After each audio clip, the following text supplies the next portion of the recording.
Welcome to Toy Business Unboxed, your gateway to the secrets of the toy industry. Here, Jason Shea, a toy entrepreneur and expert in the field. Every product we develop is really inspired by some of the real life experience that we have with our son. 60% of all toys last year were sold on Amazon, which is incredible. Be passionate about it because it's a road, it's a journey. Like when you have an idea that you think is like gonna somewhat like change the world, make things better, I'd say go for it. We'll guide you through the enchanting world of toy design, marketing, and manufacturing. Now let the unboxing begin. Hello, welcome to another episode of Toy Business Unboxed. Today, we're thrilled to have Paola, the founder of Dr Zigs, joining us. And she'll be sharing some of her journey on starting her own brand and turning, her brand from a local business to a global brand that's being recognized across the world in many different countries. And Paola's background also have a very diverse background with being a professional sailor, a marine biologist, and also she have a lot of passion with environmental concern as well.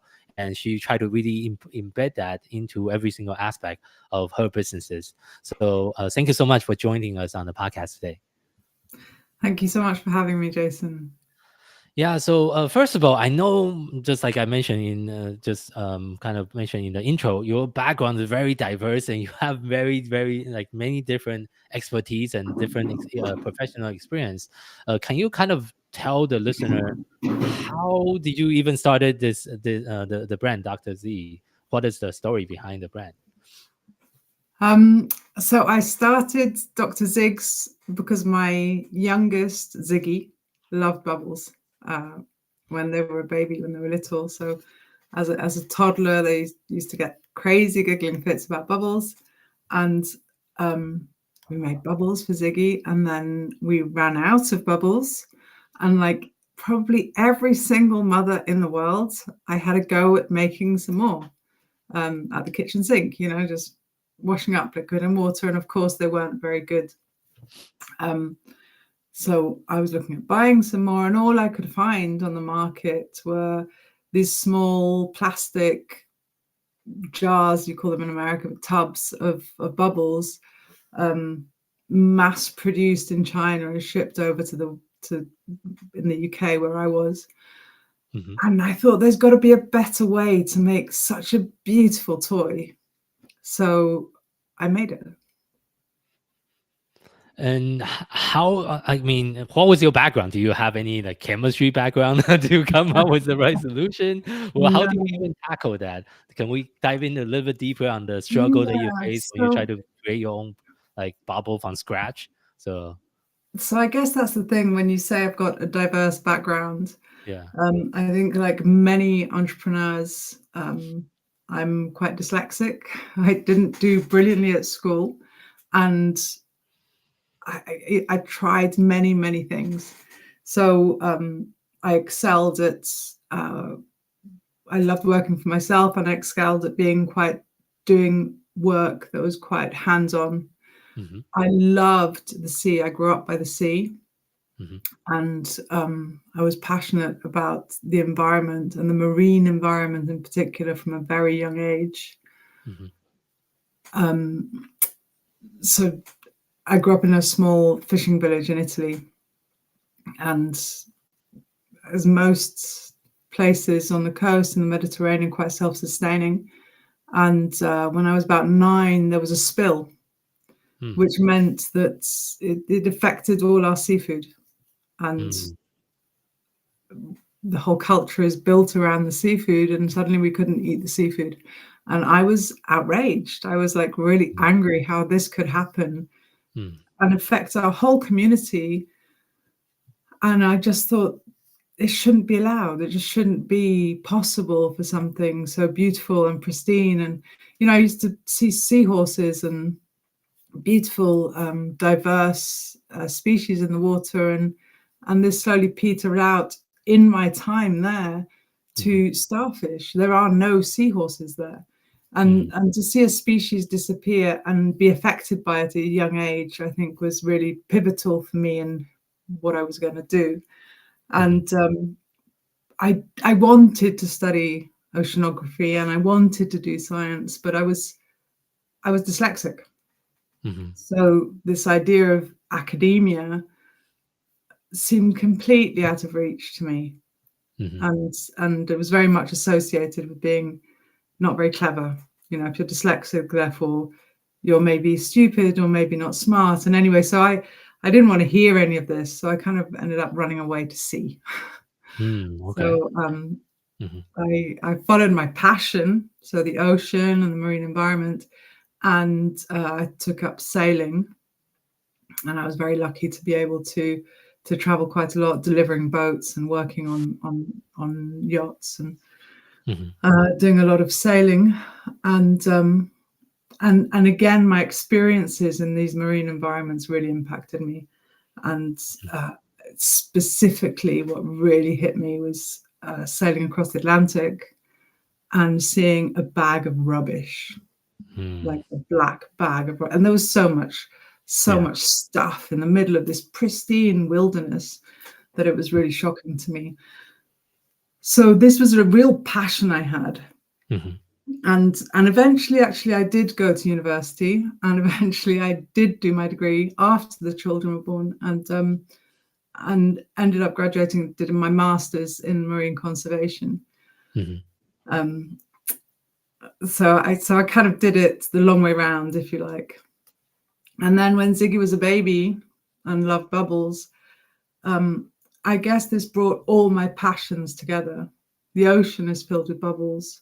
Bubbles are a really beautiful toy. And I wanted to spend time with the kids, so do something working from home. And making bubbles, I saw this as a great opportunity. I mean, at the beginning, it was just literally at my kitchen table.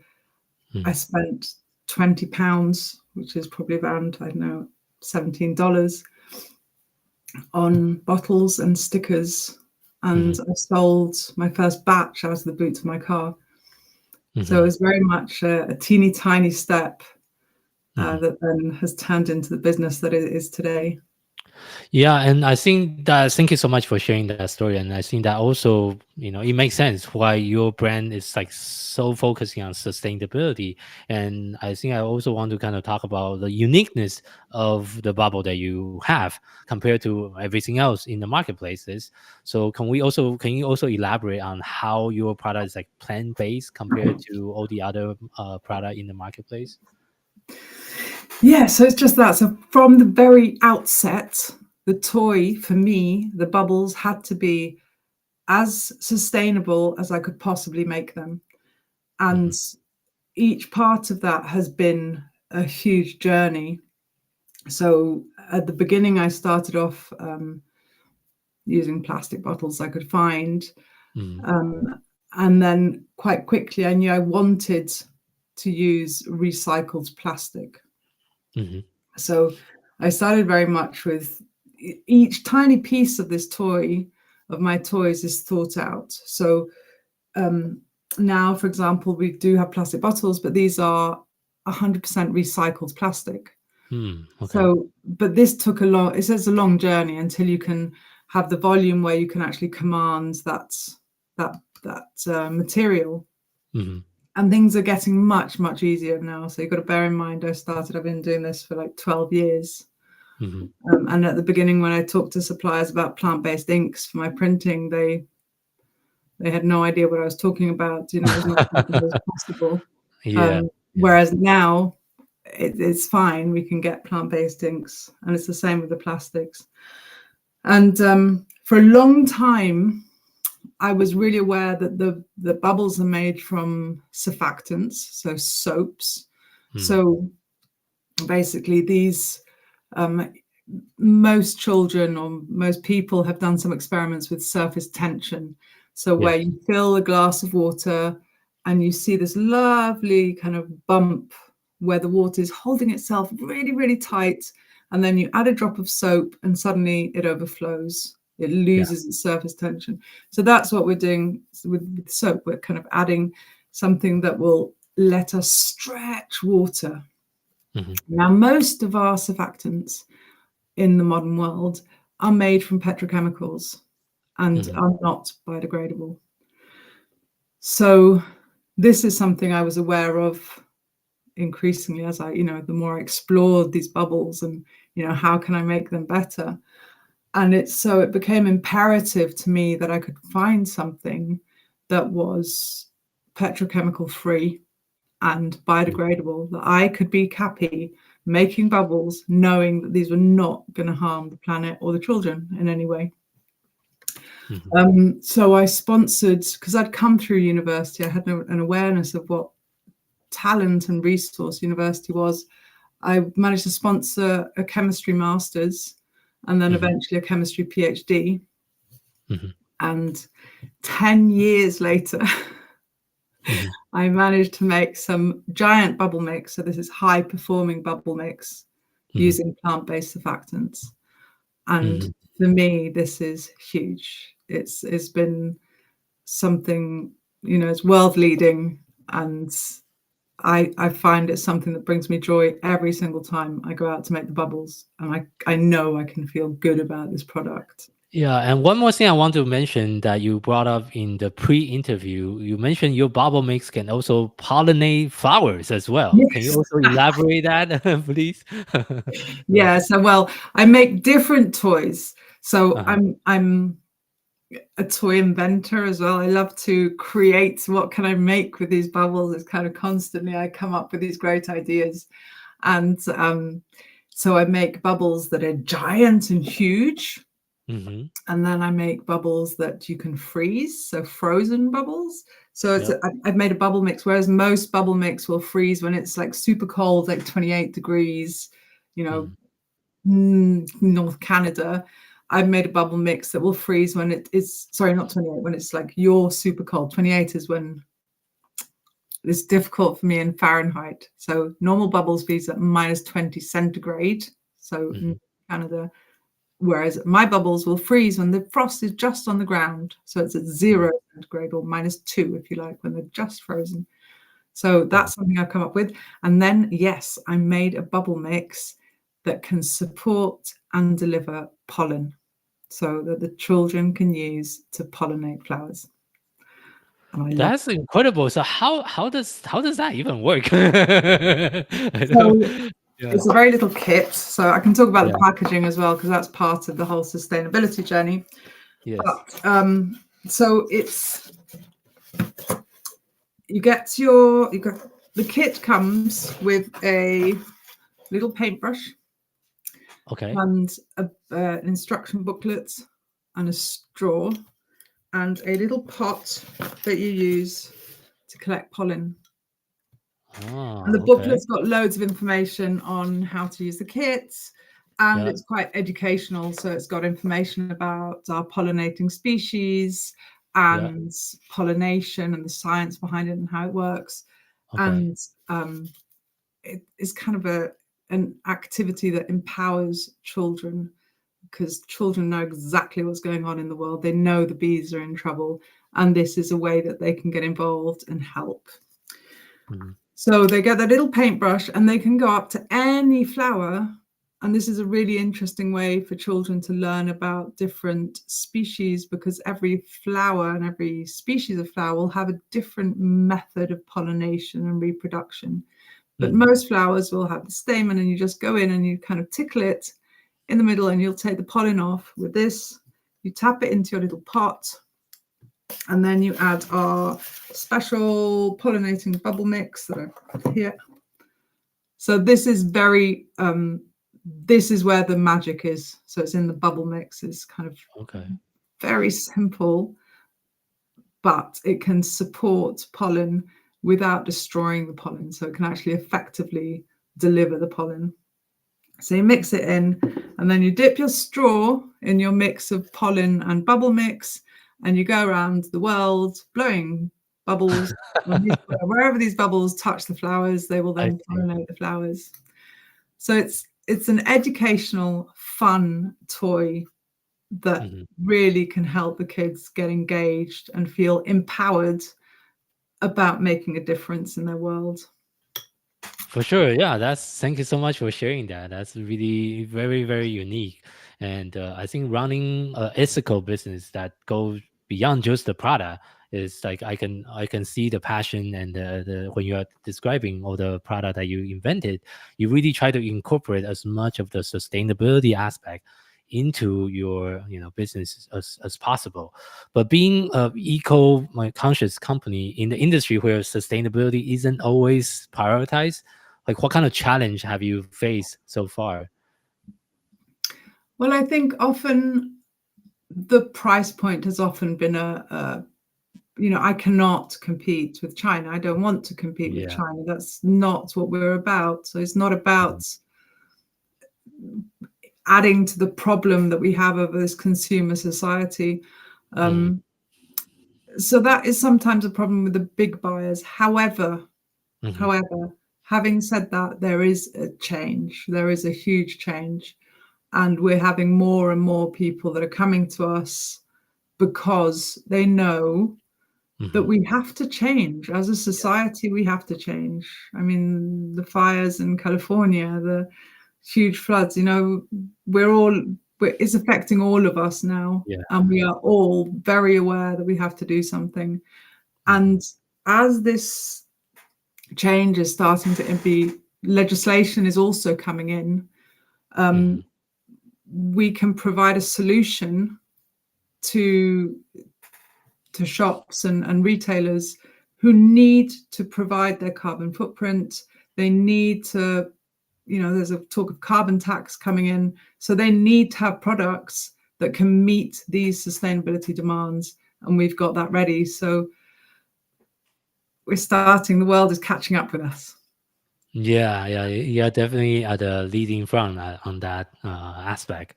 So, and I know you also have other initiative, for example, bubble not bombs. That's one of the initiatives that you also have. Yeah. Can you elaborate on what is that initiative all about, and how does that reflect on your core value as well? So, I've always been a bit of an activist. So I've done some work with Amnesty. My father was a refugee. So my father was from Poland and came out of Poland at the beginning of the Second World War and lost his country, lost his family, lost everything. So it's something that's always been very close to my heart. And especially how war and poverty and difficult situations affect children who are completely innocent victims of these crazy situations that adults impose on them. And I think it's the beauty of bubbles is that it transcends every language, every culture.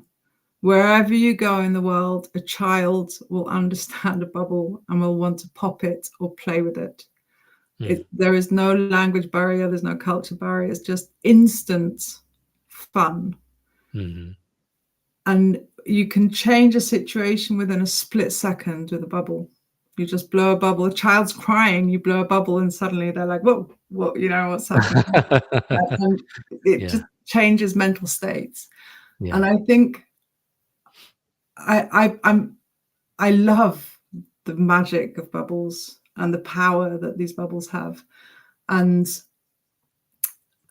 so very, very early on, when I started Dr. Zigs, I started using the bubbles in all kinds of situations. And I myself work with a refugee charity, so I'm really aware of grassroots organizations on the ground. So I started sending the bubbles to people who are working with children in Kenya on the rubbish tips, or people who are working with orphans in India, or people who are working with children suffering from AIDS in Romania. So all these different things. And then when in 2015 the Syrian war kicked off, the civil war and the whole crisis, and this massive floods of refugees desperately coming across waters, I started working with some of the camps on the Greek islands. So these children were arriving by boat, exhausted, lost, terrified. And there would be volunteers in the camps who were able to play with bubbles with these children. And you'd see these children who within 24 hours of having lived through the most stressful things in their lives was suddenly able to play. And just to offer that moment of respite, that moment to let them be a child, is an incredible gift. So since then, we've been working with, children in Palestine, obviously, so desperately affected by what's happening now. And we work with children. We also work with hospices, with children who are going through cancer treatment. So there's a whole, it's kind of spread, and it's a passion project, and it's part of, I think, sustainability is not just our planet, it's also the human, the species that inhabit this planet. So it's human justice, social justice, climate justice, all of it. Yeah, thank you for doing what you do. I think you're definitely making an impact to the society and all the life of people that you touch. So, and talking about sustainability, I know there's also a lot of toy company that I have been talking to on the podcast. What advice will you give other toy company that want to be more sustainable in their practice, but they don't really know where to start first? What are some of your suggestions? Oh, I think, there's always things that we can all do better in terms of sustainability. I think there's very simple changes that people can make. And I think, and this is, I have to tell myself this lesson as well, it doesn't have to be perfect. You're not going to get there in one go, but little tiny steps will help you. So, the packaging, people are really coming on board now, but it's, making sure your packaging is recycled and recyclable, making sure that you're thinking about, this was my product. This was my older product. That was the size. And I've managed to shrink it down into a package that is this size. This goes through a letterbox. I've saved 40% of my packaging. Oh, well, that's big. You save a lot of win-win. Reduce your carbon footprint significantly. But it means that this costs me less. My shipping costs me less. It costs our customers less. So you're winning. It's definitely more sustainable. Little things like we add messaging inside our packaging. So, for example, yes, this is cardboard, and yes, you can recycle it. But how about giving it some extra life? So with this one, for example, we encourage children to use it as a propagator. So fill it with earth, put your favorite seeds in it, put it on the windowsill, watch them grow. So we've got more science going on there, some wonderful hands-on activities. And then when they're growing, you can actually bury this whole thing into the garden, and it will break down and be part of feeding the plants, and the plants will grow. We've got this whole circular economy. It's a whole cycle, yes. And I think what I love about this whole sustainability issue, the kind of topic that we've got going on now, and as an inventor, is that it's exciting. It doesn't have to be a problem. It can be something exciting that can lead us to some really innovative solutions. What can we come up with that's going to improve our products and therefore improve our world? Yeah, thank you so much for sharing that. I think that I like your suggestion on as a toy entrepreneur myself. I think we all should be kind of thinking outside the box. How can we change the packaging like the one you just showed? So it's not just recycle, it's also reusable almost. And you also give it a second life, so to speak, because now you can, it's not just being sorted away and put it into the recycle bin, but you can use it for other purposes. Like you mentioned, put it in the garden as well, which is incredible. So, and how do you come up with all the different idea on like the the sustainability aspect of the product design? I think it's just being passionate about it, and it's like so many of us in the toy industry. We're innovators, we're inventors, we're creative. It's a game, isn't it? It's all about playing. And as soon as you give a child, or a child, an older child, a kidult, Yeah. a toy and a problem. It's like, what can we do to come up with a solution? How can we fix this? How can we make it better? What can we invent? What can we, and it's all about that creativity of play. I think, it just overflows into our product and the business and keeps it fun.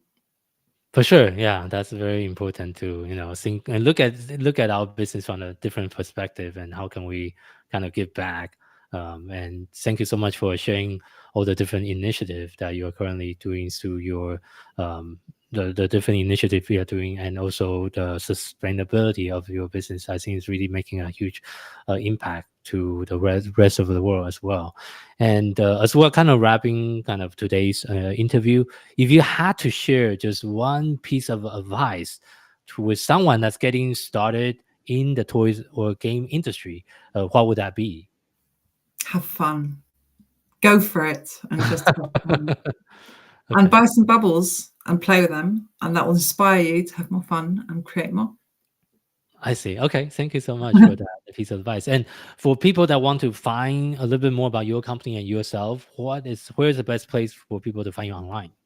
So just Google Dr Zigs, DRZIGS, and we're Instagram, Facebook. We've got our website, drzigs.com. I'm just hopefully starting a Substack as well, so you can find more about my crazy personal adventures as well, which is part of the story. I think it's like, it's also, sustainability is also about how we live and what choices we make.